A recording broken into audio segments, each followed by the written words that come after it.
Welcome to the Polygamer podcast, where gaming is for everyone. Join us as we expand the boundaries of the gaming community.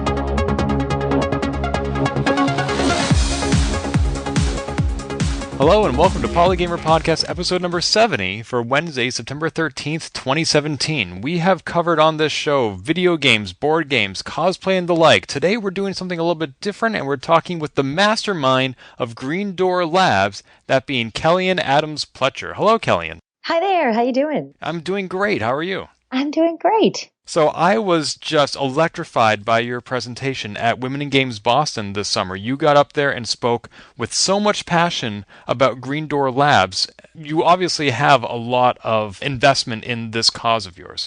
Thank you. Well, I love what I do, right? I mean, as we all should, and I got lucky that I've been around for long enough, I think, that I just found something I really care about and have been able to make a business off of it. And what exactly is that business? Green Door Labs, it's a name I've heard in the Boston area over the last couple of years, but it's not quite like anything else I've ever encountered, except maybe escape rooms, but it's not quite that. So what is it that you do?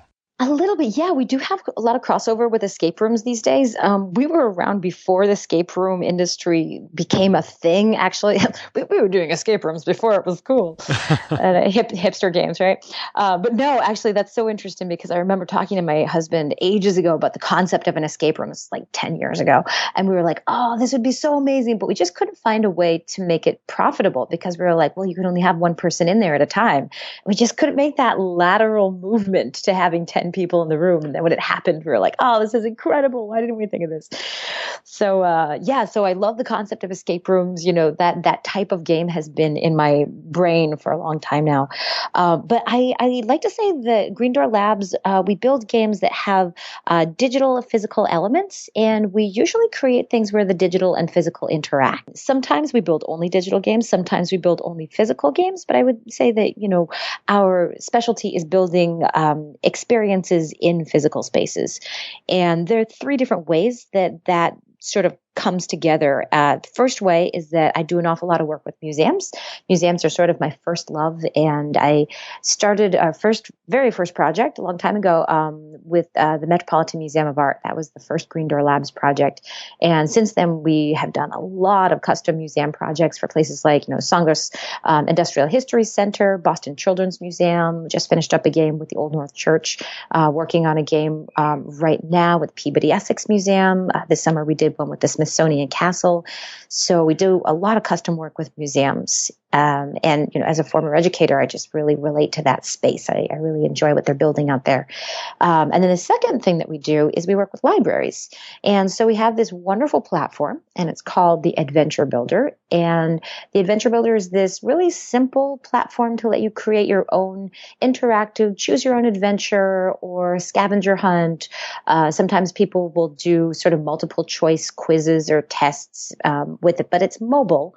And that means that you can sort of run around a physical space with it. So currently we use that at a lot of different university libraries. They're using it to help with their orientations. So these libraries will sometimes have hundreds, sometimes thousands of kids, freshmen that will show up first couple weeks of school, and they need to show them all how to take out a book. A lot of them have actually never been into a physical library before. So we work with them to create these games that let them sort of train people to use a library. And then the third thing that I'm just super excited about right now, because it's sort of a brave new world for me, at least, and it's definitely like a new and sort of emerging part of the arts game world, and that's immersive theater. And so we call the immersive theater part these Green Door X projects. And usually we build something in a physical location, and there's a game part of it, and there's also a theater part of it, and there's usually some sort of secret hidden message that I've baked in there that people may or may not get. But as a former educator, it's kind of hard for me to build anything that doesn't mean something. It's usually got some content baked in there somewhere. Yeah, so that's kind of what we do. The three different branches of Green Door. So I'm curious about the second one, using libraries as an example for the kinds of games that you make, because the audience for this podcast, they've probably been to a library at some point, whether it was as a kid or as a freshman in college, and they may have been given a scavenger hunt, like, find us a biography of George Washington, or find out, sort of like a Where in the World is Carmen Sandiego in the library? That's how that game worked, after all. You would use an actual encyclopedia to play the game. How does one of your games work, and how is that different from what we might have experienced? Sure. The base of what you might have experienced is probably pretty similar. That concept of you're in a library and they want you to find content over the course of an hour, maybe. But where we change it is that rather than making it sort of this physical paper hunt where you have to find all sorts of things, we just moved it to a digital format. So the digital format will let you do things like, look at videos or take pictures. You can answer a very specific question and then know if it's right or wrong at that particular moment. You can do all sorts of different things with like art, they can sort of write stories into it and make it a lot more immersive and interactive than the standard library story. And also it helps a lot, I think, because, when you played those games when you're in college, then you bring it back to the librarian, and the librarian actually physically has to go through and score everything and, log the information, make sure that you did it, then give that information to the professor. So that's one situation where gaming is just making life much easier for librarians, that, we can see when you played the game, we can see how far you got, we can collect all of your answers, we can put all of your answers on a spreadsheet and send them to your professor. It just makes life easier for the administration there. So this sounds a bit like when I was a kid playing Oregon Trail, where I'm supposed to be learning something along the way, and the instructor of the course doesn't have to actually do anything except see how we did when we were done. Oh my God, we actually built an Oregon Trail. You'll have to play it. I think if you go to Adventure, ED, as in education, adventure.us /Muse Games, MUSEGAMES is a bunch of our like museum games. And one of them is actually an Oregon Trail game that you can play through, except for we called it Indiana Trail. It was connected to the Indiana Historical Society. And so you had to figure out how you were going to get through the Indiana, I think they called it the portage, and then you would go down the stream and you would be a hunter or you'd be attacked by Indians. And yeah, it was all based on Oregon Trail. So it's such a great format.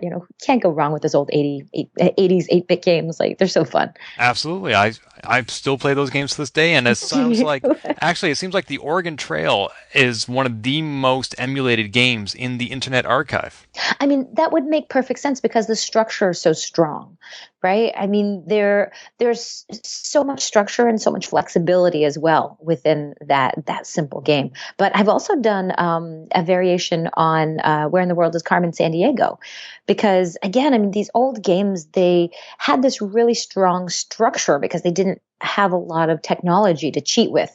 So their art couldn't be all that exceptional and their tech wasn't all that flashy. So they had to just make really simple game dynamics that were really robust. And I think that works, that especially for educators really need their games to be flexible. They're going to have anywhere between 5 and 5,000 kids run this game, and they don't know how, and they don't know when, and they don't have any budget. I'm going to build the whole thing with $20 and a roll of duct tape, and these old games really lend themselves to that type of format. I hope you're not saying that using technology is cheating. No, I wouldn't say that. But, I think there's always that catch about sometimes people will retrofit their ideas into the technology rather than having the technology meet the ideas. If that makes any sense. Like, I have a lot of museums that will say to me, like, oh, I really, really want to use VR. And you're like, okay, well, what do you have? Like, what content do you have that needs VR? And they're like, oh, well, we don't know yet. And I'm like, well, why do you want to use VR? Like, the content comes first, and then you have the technology to meet your learning goals. Not like, oh, we want a flashy technology, let's stuff some content into it. But that's my own prejudice when it comes to tech. So what tech do you rely on, or what tech do you refuse to use when making your games? I have not yet had a situation where I really refused to use any sort of tech. Sometimes I will talk clients into using tech that's a little bit cheaper than what they have in mind. So I have a pretty solid design process that I always go through, where first you have to figure out what your goals are. Like, what are your goals for the game? Like, what do you as a builder want to accomplish, and what do you want your player to accomplish? Like, what do you want everybody walking away with? Essentially, how will you know when you won? And because if you're not able to establish that like right out of the gate, then it's really hard to build anything good. And you can have everybody being like, oh, well, it was great because it was pretty and it was fun. It's like, no. You really need to establish what a win state is for everybody. And then you talk a little bit about your resources, right? So what do you have? Like, what can we use? And again, I work with a lot of nonprofits. So often it's about stretching what existing resources we have. Do you have an intern that could potentially be doing some of the writing? Do you have some sort of an artist that, we could maybe use some of their existing assets, or we could edit their existing assets to build new content? And sometimes the resources are really weird. Like I had a museum that I worked with that had tons of squirrels on their campus. That was their resource. Okay, that's a resource? It was a resource. It was a resource because it was super noticeable, right? Like you walk onto this museum campus. It was a big plantation. It was the Lee family homestead down in Stratford, Virginia. And they had tons of land with all these squirrels running around everywhere. And you really noticed it. And they also had like the old Lee family logo. Like they had a family brand and it had a squirrel in it. It said, ne incautious futuri. And they were really into squirrels. And so, in the gift shop, they sold all sorts of squirrels. So it's like, okay, if you guys have squirrels, that's a resource. Let's work with it. Rather than having to rebrand all sorts of stuff, work with what they've already got. How do you work with squirrels? Are they cooperative? They were very cooperative. Oh my gosh. I had so much fun with this project. So we created the Squirrely University was the name of this game. And we decided that it was a university for squirrels, and they do a lot of historical research, but they can't go inside because they're squirrels and they don't want to be rude. Like they can't invade a building. And this was especially interesting because this space, they had this huge plantation, beautiful location. And then this one like really tiny 1600s building. And I mean, it was cool in that it was from the 1600s, but like those old buildings, they're just walls and halls. There's just not much in there. They're dark and, there's not a lot of places to explore. I mean, there are, but they're very small and, it's not as exciting as, big open fields. So we needed to give some sort of a reason why, we bring kids to this amazing, playground and we say, okay, now go in this tiny house. And so that gave us an excuse. We're like, okay, squirrels can't go in the house. You're going to help them. We got to do some research in there. And what we created was this really solid research project. It was really similar to the way that historians work, where we would give the kids artifacts and we would say, okay, describe this artifact and use all these words. And now I want you to sketch a picture. And now tell me what you think it might be used for. Because we've heard rumors, the squirrels have heard rumors that it might be used for this and that, but we're not sure. Of course, we made it super goofy, because they're squirrels, so they were terribly misinformed. So we'd give them an object, and the squirrels would be like, "Okay, we heard that this was for breaking nuts." Like no matter what the object was, we were like, "Is this for breaking nuts?" Wishful thinking. Right. How about this one? Is this for gathering nuts? No, it's not actually. So that's sort of how you use your resources in order to maximize what an organization can do with what they've got. Now, that's not a resource, in this case squirrels, that you can count on every facility having. So it seems like your games are pretty custom to your client. Well, like I said, it depends on what type of project they're doing. We have those 3 different types of projects. One is the custom games that we build largely with museums. The second is the library games, which we actually have a standard game that libraries can just edit and build off of. They can build their own special thing, but a lot of libraries have similar goals. So we call that one Veritas, the search for truth, justice, and verified information sources. So that's a game that can scale fairly well. And then, of course, Green Door X projects are all custom because it all depends on the space that we're working with. So if you have a game that is pretty portable like Veritas, what sort of DRM can you put on it to make sure that museums aren't just passing them around amongst themselves? So when it comes to Veritas, it mostly is the technology that we're selling. The Adventure Builder is just a really great workhorse of a program. Hypothetically, I'm sure a library could look at it and be like, yeah, we're just going to copy all this content and do a paper test. I don't think we'd be upset if they did that. Honestly, it's a library. A lot of the content that we use is pretty straightforward anyways. So we don't police our content all that carefully. So you talked a little bit about the technology that you do use, and we likened some of it to the escape room. What about Pokemon Go and augmented reality? I love augmented reality. Actually, I'm a huge fan. But again, it depends on what your goals are. Like what are you trying to accomplish? So there was a museum up in Maine, Portland Museum of Art, and they did. I think they called it PMA Go or something like that, where they tried to like bring you out into the city of Portland, and they used the Pokemon Go system, and you would like collect art in different locations. And I think that's kind of a cool utilization of augmented reality, because what they did was, pictures of, people in the 1800s on the wharf, unloading fish and, unloading products. But these old paintings, those were the paintings that you would collect when you went down to the waterfront. And, then when you went up to the sort of fancy houses on the hill, you would collect pictures of society people in the 1800s. So I thought that was pretty neat, actually. They used augmented reality to tie their collection into the city that it was built for. And I really like that. I like to see when people take these very static collections and they bring them out into the world that created them in the first place. Now, I don't know much about the infrastructure behind augmented reality other than that Niantic currently underestimates how popular Pokemon is going to be. Do you have the infrastructure to just create an AR game like that? Is it that easy? Yeah, actually, it's pretty easy. There's a lot of platforms that you could use. Blipper is a pretty good platform for something like that. Tailblazer, I think, is starting to do AR types of stuff. There's a lot of AR overlays that are not difficult. The trouble with AR is that it's finicky. And that's always the thing that I warn museums about. Like, for instance, this summer I was working with the Smithsonian Castle, and they desperately wanted to use AR, but they wanted to use it for an indoor space. And like navigation, like GPS navigation, is super unreliable for indoor spaces.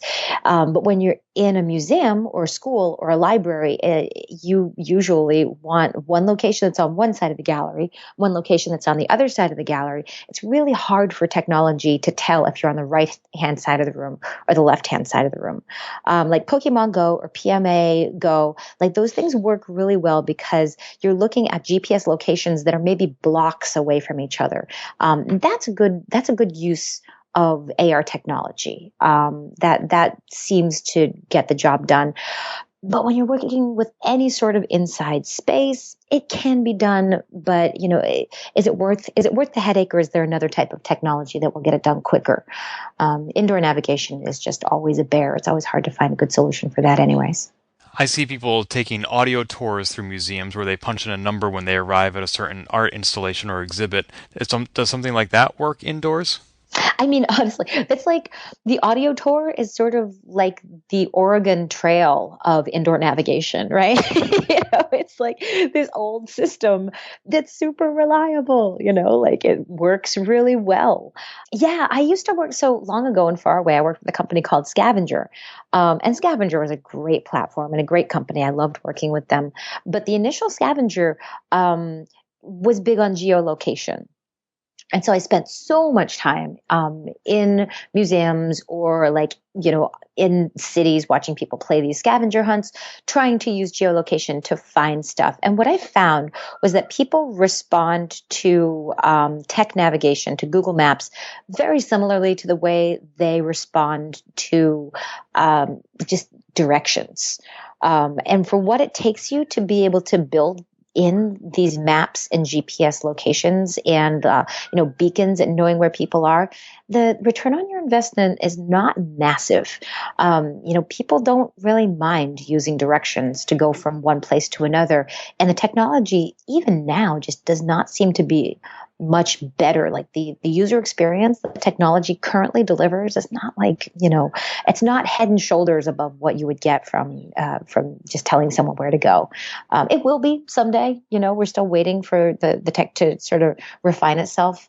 But not quite yet. I mean, at least I haven't seen it. I haven't seen the magic bullet yet. I actually want to ask you about Scavenger, which our listeners might know better by its current incarnation as mobile payment app Level Up. But when it was Scavenger, it was about the geolocation, as you said, and sort of gamification. Did the ideas for Green Door Labs come from Scavenger, or were you already into that and that's what drew you to Scavenger? So I was already working in a video game company in China before I started working with Scavenger. So I sort of sharpened my video game design chops when I was in Shanghai, and I worked for a language learning game over there for probably about a year, and then I came back to the U.S., got my master's in education, and built my own language learning game. So I was already sort of building and designing, and that's when, I saw that Scavenger was looking for somebody who had education experience and also gaming experience. And I was like, oh, that's me. So that's when I connected with Scavenger. I was one of the very first employees. I was their first female employee. And I just loved that company. I had an amazing time. The other thing that was so great about Scavenger was that I got to learn a lot about how people interact with digital guides in physical spaces. And I got to do it all on their dime, which was great because they hired me to essentially test out these games in different museums all across the country. And I really got to see how people responded to these types of things in cultural institutions. So I learned a ton. And actually, I was going to ask you about China as well. You seem to have led a global career where you started off from humble beginnings in New England, to travel all the way to far-flung China to become an international expert. You come back and bring this global perspective back home. It seems like you've done so much, and yet it's all had that connective thread of video games and education. Yeah, it's funny. I mean, I keep saying this to people that it's like you do a thing and you do that thing a little more and you do that thing a little more and all of a sudden it's the thing that you do. And it's sort of funny the way that it all comes together. You just do more of the thing that you like, and then all of a sudden you find 10 years later that you're sort of an expert in this field that, when you were a kid didn't even exist. Like I didn't even know this was a thing, and now I'm one of the few people that, builds these digital physical experiences for museums and cultural spaces, like solely. Not too many people have done just this for the last 10 years. And I'm lucky enough to have been able to see how these types of programs respond all over the country. It's pretty cool. So why didn't you just go into traditional edutainment and make the next Blue's Clues game? Oh, I don't know. Isn't that funny? I think a lot of the times it's just a matter of what's sitting in front of you. And I think I owe a lot of it. I owe a lot of it to Scavenger, right? And because Scavenger just gave me the opportunity to meet all these wonderful museums all across the country. And I also just found museums really enticing and engaging and exciting. It was really museums that sort of pivoted me into everything else. Even now, I just find it so exciting to walk into a museum, and I love that. I love that physical culture. I love that there's an object there that was on a boat in the 1700s, and somebody scrawled a note, into some sort of scrimshaw or something, and it's there, and I can see it, and it's real. It's a real thing. And I think sort of as we get more and more into this digital existence, that it's exciting to see things that exist, that have like a real place in real time. And as an educator, it meant so much to me to be able to see these objects that connected to these times that are so ephemeral otherwise. And so I think that just got me really excited about the interaction between the digital and the physical spaces. So not necessarily creating another Blue's Clues that everybody can kind of see from their disjointed screen, but what if you use the screen as the tool to get you to the content that you want? Again, this concept of, content first, and then you use the technology that you need to get there. What I want? I want people to engage with the world. I want them to find great adventures. I want them to find things of beauty and meaning and purpose. And those things are in the world. You can find those things. They exist. They're physical. How do I guide you to them? And you are most likely holding a digital device in your pocket. And that's the easiest way I can get your attention. So if I can use that device to guide you to these things of value, then why wouldn't I? Right? Like it's what exists. That's the resource. My goal is to get you to see these things and experience them. My resource is the phone that you have in your pocket. So it seemed like such a natural match. Why wouldn't you do it? But why approach it as an outsider by creating your own game company instead of getting your master's in, say, museum studies and going to work at the Smithsonian? So actually, that was definitely an option.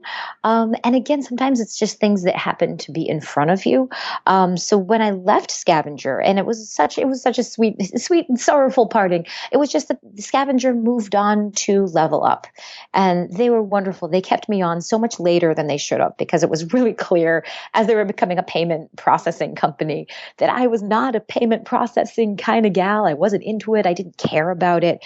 I was still doing the work with my museums and with the games, but that just wasn't their business anymore. And so finally, we got together and we're like, oh, you're not the same company anymore. Like I really can't be doing this anymore. They were like, yeah, we don't have a place for you here. But they said to me, which is, incredible. They were like, listen, take all of your museum contacts. That's not our business anymore. We don't need them. Continue the good work that you're doing. Like, we will not do any sort of NDA, take your clients with you. I was like, okay, thank you. So what I ended up with was, a pocket full of contacts with all of the best museums all across the country. And at exactly that time, I was doing a project with the Met, and the Met was really trying to use Scavenger, but it just wasn't the right tool for them. We were sort of trying to fit a square peg into a round hole. And so finally, when I realized that I was leaving Scavenger, I turned to the Met. I was like, listen, I don't think Scavenger can do this, but I know it can. Do you want to work with me? And we will build this project out. And they were like, yep, great, let's do it. And that was our first project with Green Door Labs. So that was what was in front of me. So I took it. Wow, that was incredibly equitable. You're basically a spin-off of Scavenger. You are their spiritual successor. I am basically a spin-off of Scavenger. Yes, it's funny. There was this incredible article that, I'm trying to remember who was it that wrote it. John, he's calling himself Johnny Startup right now, and I can't remember the name off the top of my head, but he works with Mass Challenge now. And he wrote this great article about how many startups came out of Scavenger. And I believe the count was like 17. I mean, it was insane, the number of startups that spun off of Scavenger. So, so you could say that we are a spin-off or successor of Scavenger, but you could say that about many, many companies in Boston. They were good to a lot of us, and a lot of people were able to build new things because of the platform that they gave us. Would that have been John Valentine? It was John Valentine. Thank you. Sure. I'll include a link to his story in the show notes. Oh, yeah, please do. Yeah, he was another one of the early Scavengerites like myself. He was such a great guy. And all of us were just like super young and hungry and excited. And we just didn't know what was going to happen with location at that point. Is it a very sort of tenuous time? I remember getting my very first iPhone with Scavenger. It was just when iPhones were coming out. I mean, like, smartphones were not a thing when I started with Scavenger. And they were just starting to become part of our daily lexicon. So yeah, it's a different world, even though it was only a couple of years ago. So other than leaving Scavenger with their museum client list, how do you find clients? Because it's obvious you're not limiting yourself to New England. No, again, a lot of it has to do with the work that you do and who sees it, and just sort of the network that you build. I found at the very beginning when I was working, especially with museums and now with libraries, that a lot of it has to do, I know this is so cheesy, but it has to do with trust. They hear a lot from a lot of young, hungry, excited startups. And as the museum people like to say, and this is why I love museums, that, museums are in the forever business. And that's the truth. That is what they're in it for. Like, they have to last. They're there to last. And libraries are the same way. These are industries that are in the forever business. You can't just have something that's flashy and shiny that works and then it's gone in another year. And so a lot of these industries, a lot of these organizations, nonprofits have been burned by these startups that are not trying to harm them in any way. It's just that startups have a high churn rate, so these really awesome people will come and be like, yeah, we can do this for you and it's going to be amazing. And they can, and then they get acquired a year later. And then the museum is sort of up a creek and like, okay, well, now what? Like, we got this great deal, but we can't support it. And this program needs to run for 10 years. So yeah, so a lot of my early work was really just working with these nonprofits and sort of earning their trust and letting them understand that, like, I'm in this with you. I understand what you're trying to do. Like, we're after the same thing, and I am going to be in it for a while, like you can trust me, I am not going to disappear next year. And it's funny because actually that was one of their concerns with Scavenger too, using this platform. And I remember one of the museums, I was actually the Smithsonian, the director of digital at the Smithsonian was like, well, what happens if Scavenger pivots in another 3 years and then we don't have this platform anymore? And of course, I was so young and naive and I was like, oh no, they'll always exist. Scavenger will be the exact same thing forever. That's like, oh, that was a total lie. I didn't mean it, like I really believed it at the time. But that also let me see that there's a market opportunity for something reliable. Somebody who has the heart of a startup, but not necessarily the growth pattern of a startup. You can trust Green Door Labs will be here in 10 years. We will be able to support these projects with you. We're not going to get like acquired or blow up or anything like that. So, so most of my clients are just word of mouth. People know my work. They know me personally. I go to all of the museum objects, museum conferences. Like I really care about this scene. I love what they're doing. And you won't get acquired because you don't want to be, or because there's nobody to acquire you? Both. Who would ever? I mean, and that's the funny thing. Like when they hired me on for Scavenger to work with museums and libraries and nonprofits, I was like, oh my God, because like I was a teacher. I knew something about the school and education industry. I was like, you will never make any money off of this. And after about a year, and then by that point, I had learned a lot more about museum budgets and how they work. And so like a year later, they pulled me back into the office and they're like, we're not making any money off of this. I was like, I know, like, you're not going to make any money off of this. It is not a massive industry. And like, even now there are startups that work just with museums and, they're part of the New England, like sort of startup ecosystem. And people will reach out to me and be like, what do you think about the museums industry? And I'm like, don't try and make money off of museums. Like there is not money to be made off of museums and libraries. You only do this because you care about it.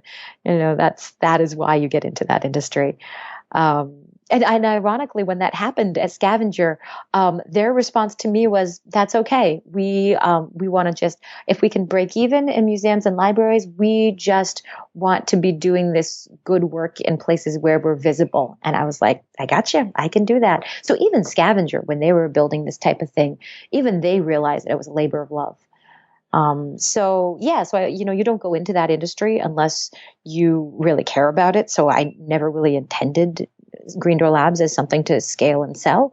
And also anybody would be crazy to purchase a company that's primary market is nonprofits. There's just not, there's not the billions of dollars there that they want. How can you say you'll be around in 10 years when you just said you also are working in an industry where there's very little money to be made? That sounds very tenuous. It does, doesn't it? But knock on wood, I'm pretty good at it so far. And like I know how to keep a low overhead, and I think that makes a really big difference. And again, like these 3 different branches of how I've figured out how to diversify the work that I do with nonprofits has kept us afloat. So like most of, like 7 years ago, when I started with sort of the cohort of indie games in Boston, and most of them have closed and, started to work for other companies right now. I'm one of the few that's still doing my thing. But I think the reason is, while a lot of them would focus on one client base or one game or one type of game, we've diversified. So we have the Adventure Builder, which is awesome, right? It's this like super robust, easy to use platform. And it's just sort of this workhorse that chugs along. I've got about, somewhere around 2 dozen libraries that just run their programs on it all the time. So that's this nice passive thing that sort of runs around. And then I've got these different clients that come to me for custom projects. I'll get 2 or 3 of those a year. And then now these Green Door X projects, which I love. I'm so excited about these. And these are ticketed projects. And, currently they're still not making any money, but I think we'll get past that pretty soon as people start to realize what we're building, because it's really exciting stuff. So, so I think diversification was really key for us. When you say that museums are concerned about a technology still being around in 10 years, is that an argument in favor of them using something like Inform or Twine, which has a pretty well-established history? No, I think it's an argument in favor of them being flexible. Like what technology anywhere will be around in 10 years? And even if it will be around in 10 years, should you still be using it? Probably not, right? Like even now, like we're working on a project with Michigan and they built this beautiful, beautiful video game, like 8 or 9 years ago, all in Flash. Right now, who would have known 10 years ago that Flash would be obsolete? It seemed like the platform, right? Like it seemed so stable, and now nothing supports Flash anymore. So I think that's the key with these nonprofits that are going to need programs in another 10 years, is to be investing in things maybe with a lifespan of 5 years, knowing that technology needs to be upgraded. So you mentioned that you have diversified into ticketed events. Can you tell me about some of your recent experiences in that realm?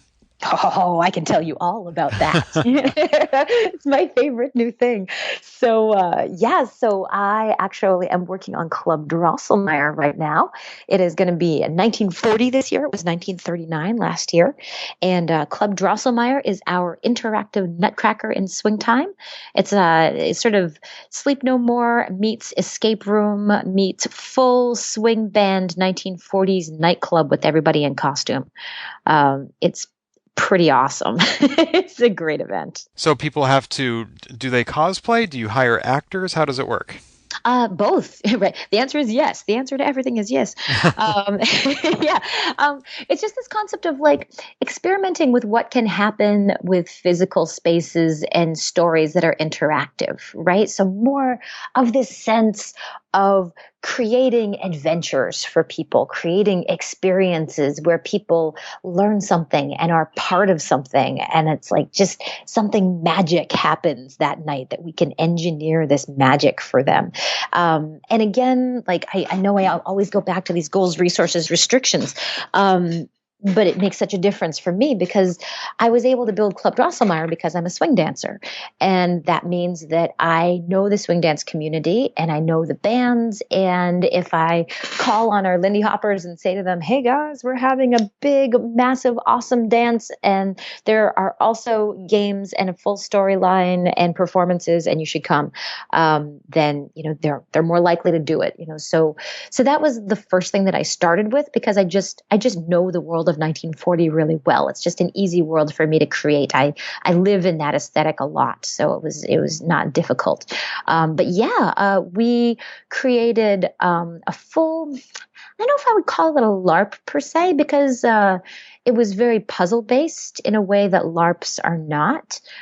It really had the feel of sort of an exploded escape room. Where the only way that you could find the next puzzle was to talk to the actors.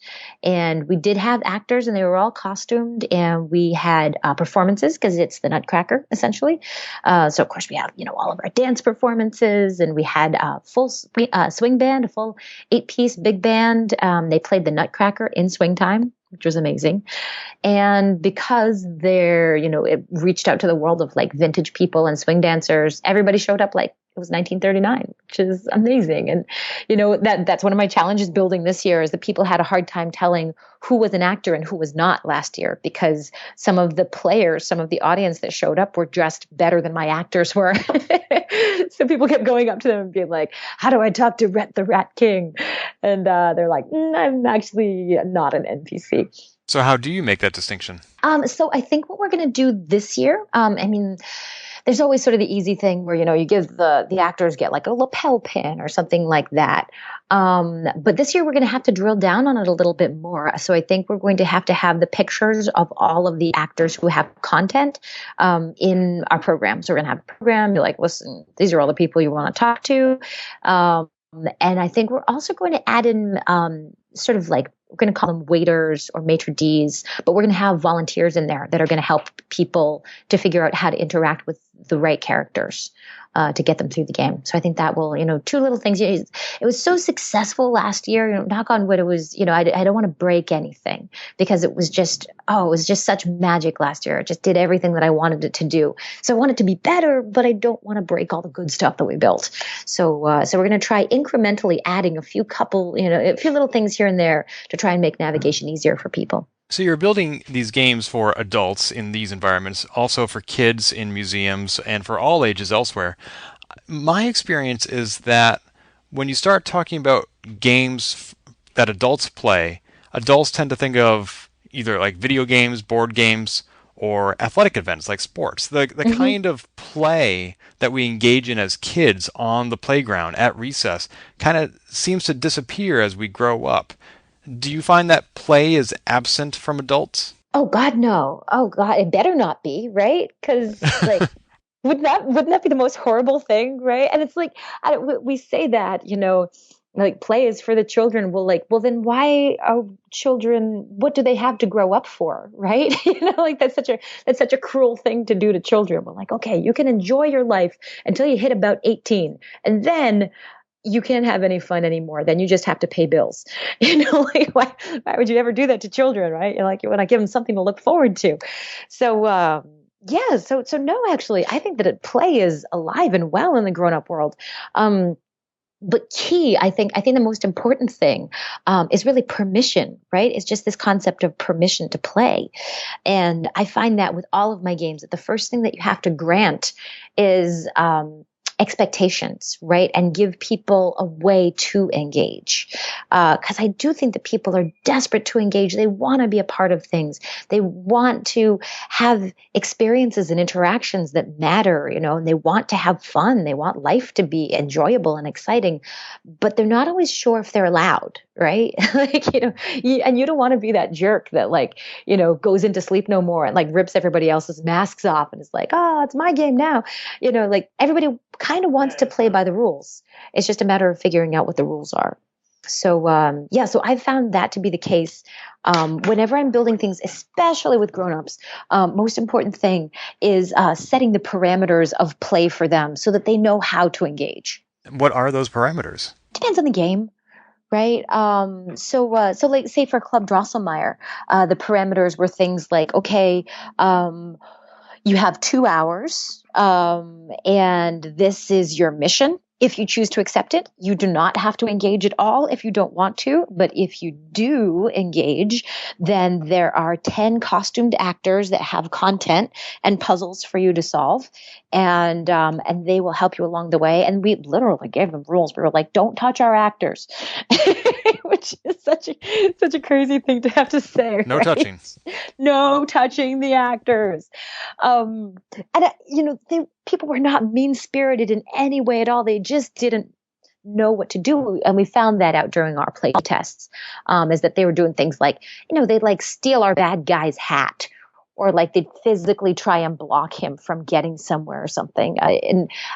That's kind of the interesting part about something like Westworld, right? Westworld is a fascinating concept, but it misses one key element, which is establishing the rules for interaction. And it's difficult sometimes when you just throw somebody into an environment and you're like, okay, figure it out.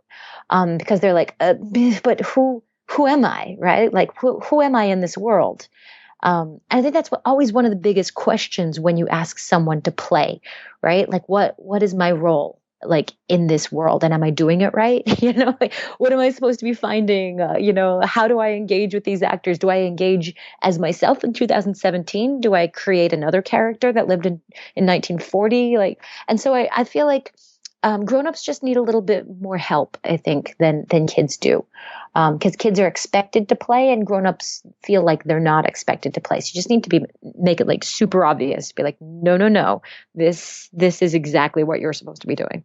And certainly the kind of play changes, although we may call it different things. For example, when we were kids, we would play dress up. Now we are cosplayers. Right, exactly. Yeah. Or, there are vintage communities all over the country, Lindy Hoppers. But the thing that I love about costume, and we actually had a table with costumes outside Drosselmeyer, because I find, especially with grownups, that there's sort of the magic vest effect, right? If you give a grownup a silly hat, they are way more likely to engage if they are sans silly hat. Having some sort of a signifier, some sort of a physical signifier that says, I am playing now, really makes a big difference for grownups. Just that simple little signifier opens up the world for them. Kind of. Well, the thing is, I think it gives them permission, and it also is a signifier to others that they are playing. So I think it's sort of that concept of messaging, right? So if you give somebody a silly hat, you're essentially saying, hey, you are in game now. And so when people approach you, you can respond to them as a silly Russian wearing a crazy hat because you're in game. And they'll see your crazy hat and they'll know that that's what you're doing. So it's just very clear messaging when it comes to grown-ups. Are your games more often marketed towards grown-ups or children? Depends on the goals of the client. The games that I build, so Green Door X games, are almost always built for grown-ups because there's already a lot of places for kids to play. There's a big market for kids to play.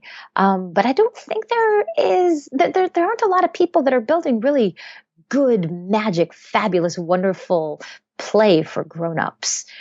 People are building, they're building video games where you get to shoot each other up, and they're building of course, sports, which is kind of ironic. Grown-up play is somehow tends to lean towards either sex or violence. Like those are the places that grown-ups feel like they're allowed to play. But if you just needle a grown-up a little bit, they want magic and make-believe and fun, silly, goofy pretend as much as anybody. I mean, they were kids once too.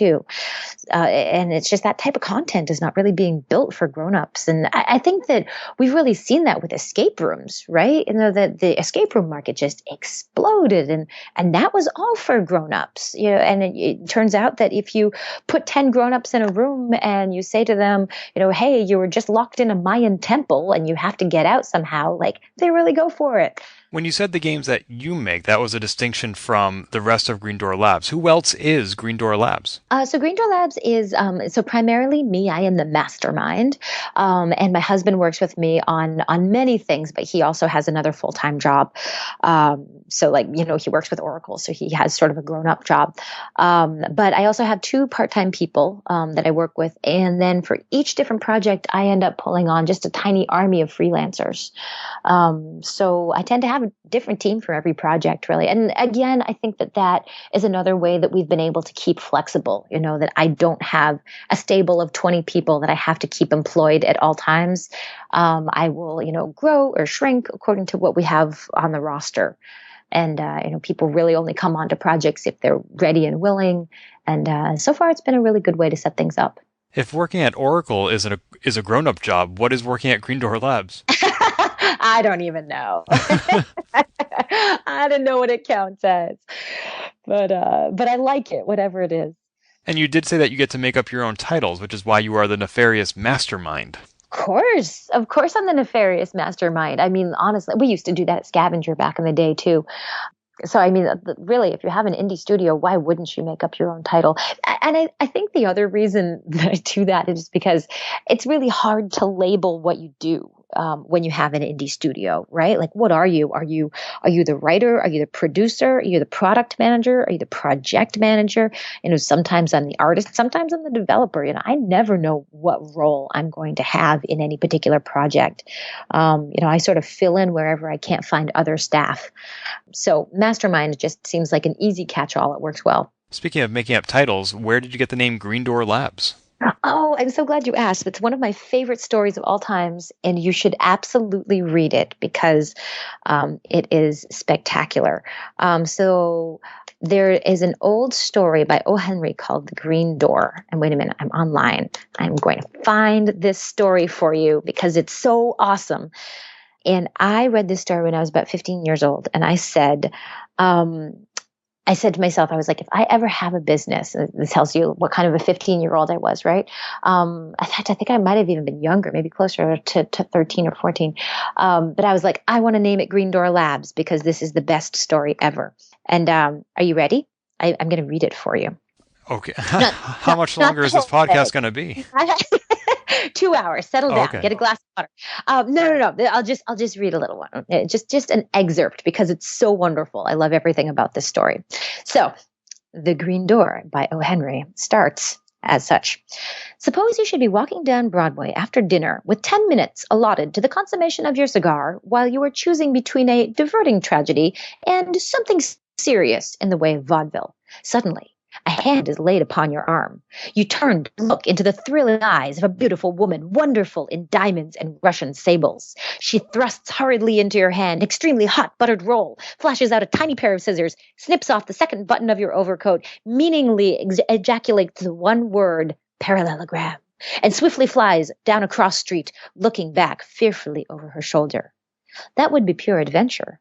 Would you accept it? Not you.